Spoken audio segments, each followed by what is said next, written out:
لو حد عنده سكر فأكيد سؤال آكل فاكهة ولا لأ ده من أكتر الأسئلة اللي بتعمل حيرة. في الشرح ده هنفصص الموضوع ده حتة حتة ونوصل لإجابات واضحة وعملية جدا. طيب خلينا نبدأ على طول بالسؤال الأهم، السؤال اللي بيشغل بال أي شخص مصاب بالسكر وبيخليه في حيرة دايمة. هل الفاكهة فعلا ممنوعة؟ دي الخريطة اللي هنمشي عليها مع بعض.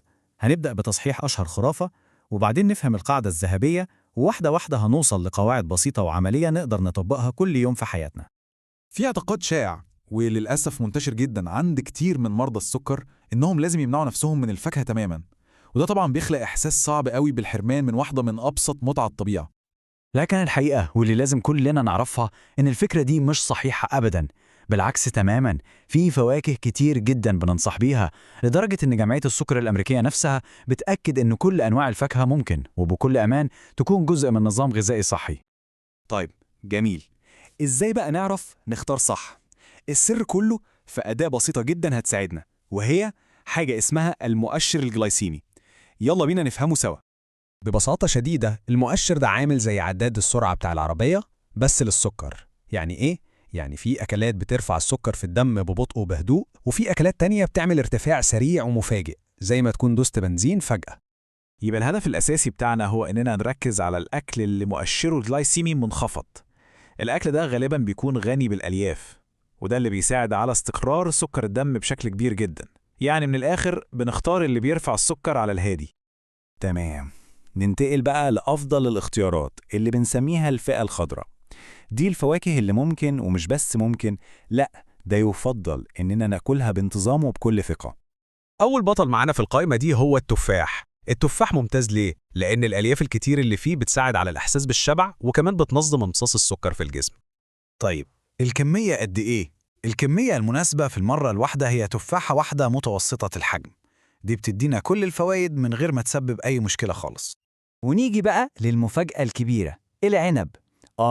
العنب اللي ناس كتير بتخاف منه وبتفتكره ممنوع تماماً، طلع معانا في القائمة الخضراء الآمنة. أيوة زي ما بنقول كده، ممكن ناكل لحد 15 حباية عنب في المرة الواحدة بأمان تام، وده أكبر دليل على إن السر مش في المنع، السر كله في الكمية المظبوطة.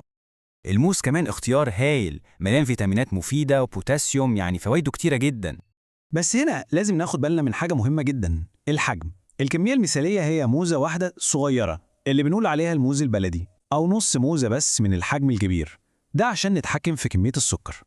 والقايمة الخضراء دي كمان بتضم اختيارات ممتازة تانية، زي مثلا الفراولة حوالي 4 أو 5 حبات، البرتقان أو اليوسفي واحدة بس، الكيوي واحدة، الخوخ واحدة، والبرقوق ممكن لحد 2، وحتى كميات صغيرة من الزبيب حوالي معلقتين كبار. دلوقتي نيجي للفئة الصفراء.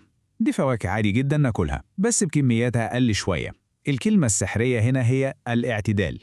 هنا بنتكلم عن فواكه زي الكنتالوب شريحة واحدة، الأناناس الطازج مش المعلب طبعا شريحة أو 2، والتين حبة واحدة بالكتير.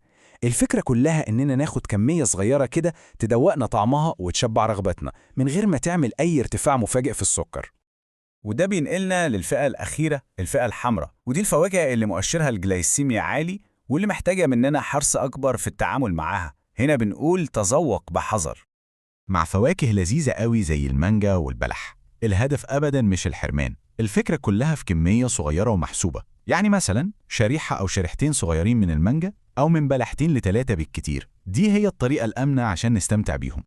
طيب تعالوا بقى نلخص كل ده في كام قاعدة بسيطة وقوية تخلينا نستمتع بالفاكهة ونعيش حياة طبيعية وصحية.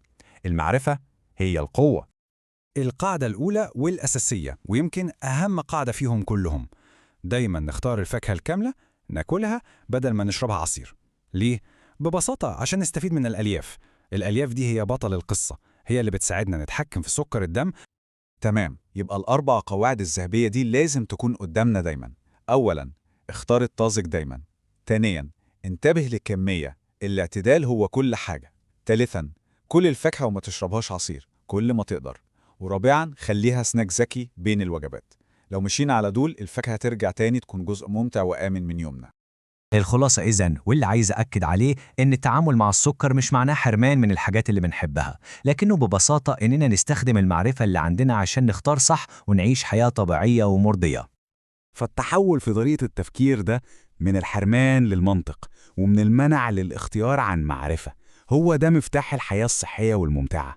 فكروا فيها كده، بعد كل اللي عرفناه ده، إيه أول فاكهة هتستمتعوا بيها وانتم مطمنين؟